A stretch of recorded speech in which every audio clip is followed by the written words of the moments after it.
খুবই অল্প সময়ের মধ্যে একটু অন্যরকম সকালের নাস্তাটা বানাতে চাইলে মাত্র একটি ডিম আর আটা দিয়ে এই নাস্তাটি বানাতে পারেন।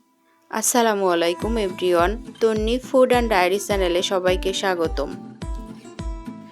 তো আর কথা না বাড়িয়ে আমরা এবার চলে যাই মূল রেসিপিতে।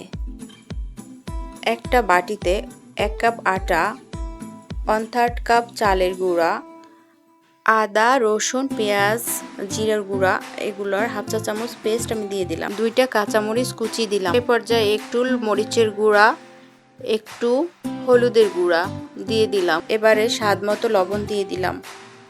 এখন আমি আটার মধ্যে ডিমটি ভেঙে দিব। এই পর্যায়ে অল্প অল্প পানি দিয়ে মিশ্রণটা গোলাতে হবে। একসাথে পানি দিয়ে দেওয়া যাবে না, তাতে মিশ্রণটা ভালো হবে না।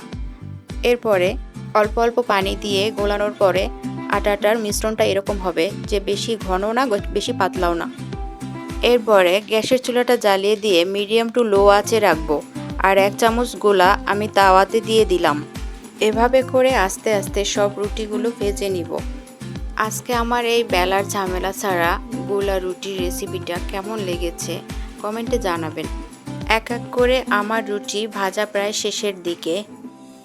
আজকের মতো আমি তন্নি এখানেই বিদায় নিচ্ছি।